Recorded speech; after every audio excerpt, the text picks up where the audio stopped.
Assalamualaikum warahmatullahi wabarakatuh. Perkenalkan, nama saya Aprilia Mulyani dari Prodi Pendidikan Vokasional Teknik Mesin tahun 2024 dengan NIM 15026244048. Dalam kesempatan kali ini, saya akan membahas terkait pelanggaran sila pertama dalam lingkungan masyarakat, yaitu penghinaan terhadap agama lain, menyebarkan ujaran kebencian, menghina simbol-simbol agama lain, atau melakukan diskriminasi terhadap pemeluk agama lain.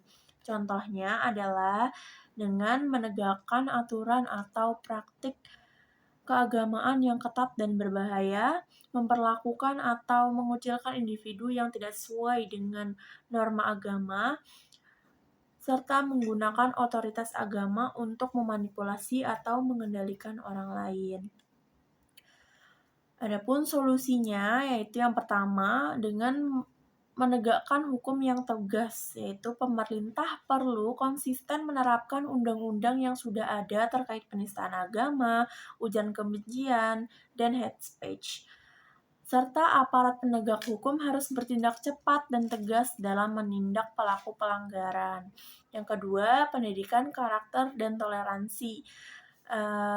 Menanamkan nilai-nilai toleransi, saling menghormati, dan menghargai perbedaan sejak usia dini melalui pendidikan formal maupun non-formal, serta mengajarkan agama dengan cara yang moderat, terbuka, dan tidak eksklusif. Lalu yang ketiga, dialog antar agama dan antar umat. Memfasilitasi dialog antar agama dan antar umat untuk saling memahami dan menghargai perbedaan. Meningkatkan kerjasama antar agama dalam berbagai kegiatan sosial dan bermasyarakatan. Assalamualaikum warahmatullahi wabarakatuh. Perkenalkan, nama saya Nasira Putri Rozan dari Prodi Teknologi Rekayasa Konstruksi Bangunan Gedung NIM 15254240. Di sini saya akan memaparkan tentang isu penyebaran berita hoak. Berita hoak itu tuh bisa melanggar sila ketiga Pancasila, yaitu Persatuan Indonesia. Pancasila menekan nilai-nilai kebersamaan, persatuan, dan kesatuan. Nah, dampak dari berita hoak itu tuh terhadap persatuan Pancasila yang pertama itu memecah belah keberagaman. Indonesia dikenal dengan keberagamannya, baik dari segi suku, agama, dan budaya. Dan berita hoak yang mengandung isu sara itu dapat menimbulkan ketegangan antar kelompok. Yang kedua, bisa merusak toleransi. Berita hoak seiring kali mengandung ujaran kebencian yang menargetkan kelompok tertentu, yang pada akhirnya dapat merusak semangat toleransi. Yang ketiga, dapat mengganggu kehidupan bermasyarakat. Berita hoaks sering menimbulkan ketidakpastian dan kekhawatiran di tengah masyarakat. Akibatnya masyarakat bisa kehilangan rasa aman dan damai. Terus beberapa ada solusi untuk tentang berita hoaks. Yang pertama tuh dari verifikasi sumber. Nah, sebelum mempercayai berita itu tuh kita harus pastikan ini tuh fakta atau tidak. Terus periksa apakah informasi ini tuh berasal dari sumber yang dapat dipercaya dan apakah ini tuh beritanya kayak kredibel. Terus kritis dan analisis, yaitu berhati-hati terhadap informasi yang ditemui di media sosial. Bertanya-tanya tentang motivasi di balik berita itu tuh apa, terus ada kepentingan tertentu atau enggak gitu. Terus laporkan informasi palsu jika kayak ketemu berita hoak. Kayak laporin di platform di media sosial itu yang bersangkutan dengan menggunakan filter pelaporan yang disediakan di platform media sosial tersebut. Terus yang terakhir itu ada solusinya, yaitu edukasi dan kesadaran. Meningkatkan kesadaran tentang penggunaan media sosial, tentang bagaimana hoaks dan informasi itu palsu atau enggaknya. Berbagai pengetahuan ini dengan teman atau keluarga untuk membantu mereka juga menghindari jebakan informasi palsu ini. Sekian dari saya. Wassalamualaikum warahmatullahi wabarakatuh. Assalamualaikum warahmatullahi wabarakatuh. Shalom, Om Swastiastu, Namo Buddhaya, salam kebajikan dan salam sejahtera bagi kita semua. Perkenalkan, nama saya Siti Falizi Afriani, Prodi Teknologi Rekayasa Konstruksi Bangunan Gedung angkatan 2024 dengan NIM 1525424038. Perilaku masyarakat yang melanggar Pancasila yang akan saya bahas adalah cyberbullying. Cyberbullying atau perundungan dunia maya ialah bullying yang dilakukan menggunakan teknologi digital.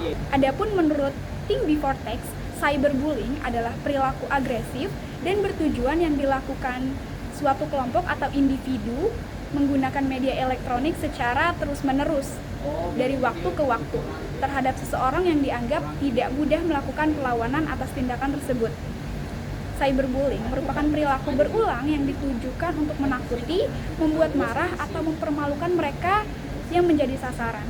Cyberbullying ini melanggar sila kedua Pancasila, yakni kemanusiaan yang adil dan beradab. Contohnya itu termasuk menyebarkan kebohongan tentang seseorang atau memposting foto atau video yang mempermalukan tentang seseorang tersebut di media sosial tanpa persetujuan orang tersebut. Contoh yang kedua itu mengirim pesan atau ancaman yang menyakitkan melalui platform chatting. Berdasarkan DCI atau Digital Civility Index tahun 2021 yang menunjukkan tingkat keberadaban pengguna internet atau netizen sepanjang tahun 2020, hasilnya memprihatinkan karena menunjukkan bahwa tingkat keberadaban atau civility netizen Indonesia itu sangat rendah. Laporan didasarkan atas survei pada 16.000 responden di 32 negara antara bulan April sampai Mei tahun 2020 itu menunjukkan Indonesia ada di peringkat ke-29. Sebenarnya apa sih penyebabnya dan bagaimana solusinya? Ada banyak hal yang mendasari seseorang melakukan cyberbullying. Beberapa di antaranya adalah faktor pertama itu adalah individu, di mana individu ini pernah mengalami kekerasan atau cyberbullying tersebut. Maka dari itu si individu ini merasa atau membalas kekerasannya ini kepada orang lain. Tapi perlu digarisbawahi, tidak semua korban bullying akan melakukan hal yang serupa. Faktor yang kedua adalah faktor keluarga, meliputi pola asuh orang tua atau lingkungan sekitarnya. Faktor ketiga adalah teman. Adanya teman membuat masyarakat seringkali merasa ada yang membersamai atau istilahnya ikut-ikutan. Nah, terus apa sih solusinya? Yang pertama itu memberikan sanksi dan menyebarkan informasi yang lebih meluas mengenai UU ITE. Solusi yang kedua adalah mengikuti kegiatan yang lebih produktif agar mengurangi keterlibatan berlebihan dalam masalah orang lain. Dan solusi yang ketiga adalah pengawasan digital, terutama untuk remaja atau anak-anak dengan melibatkan keluarga. Sekian pembahasan saya, terima kasih. Assalamualaikum warahmatullahi wabarakatuh. Perkenalkan, nama saya Syamala Nur Hafifah dengan NIM 1525424073, Prodi Teknologi Rekayasa Konstruksi Bangunan Gedung. Isu yang saya angkat kali ini adalah diskriminasi antar umat beragama. Diskriminasi antar umat beragama yaitu sebuah perlakuan tidak adil terhadap suatu individu atau kelompok berdasarkan agama atau kepercayaan yang mereka anut. Isu ini melanggar sila kedua yang berbunyi kemanusiaan yang adil dan beradab. Solusi yang dapat kita lakukan yaitu yang pertama, memberi edukasi melalui program pendidikan dan seminar guna meningkatkan pemahaman mengenai nilai-nilai toleransi dan saling menghormati antar umat beragama. Yang kedua itu dengan menegakkan hukum untuk melindungi hak asasi manusia serta memberikan sanksi bagi oknum yang melakukan tindakan diskriminasi. Yang ketiga itu mengadakan kegiatan sosial atau budaya bersama yang melibatkan berbagai komunitas agama untuk memperkuat hubungan antar kelompok antar umat beragama. Assalamualaikum warahmatullahi wabarakatuh. Perkenalkan, nama saya Fajar Ramadan. NIM saya 1502624012. Saya dari Prodi Pendidikan Vokasional Teknik Mesin. Di sini saya akan memaparkan tentang isu pelanggaran di masyarakat terhadap sila keempat dalam Pancasila, yaitu membuat keputusan sendiri tanpa melibatkan sudut pandang orang lain dan kebutuhannya merupakan hal yang bertentangan dengan sila keempat Pancasila. sebab kehadiran orang lain seolah tidak dianggap. Nah, dari isu tersebut, maka kita dapat peroleh solusi, yaitu sebagai berikut. 1. Melakukan musyawarah dahulu untuk mengambil keputusan bersama agar menjadi kesepakatan bersama.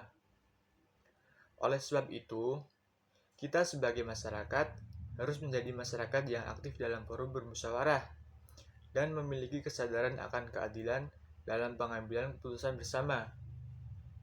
2. Mendorong masyarakat untuk aktif dalam forum bermusyawarah.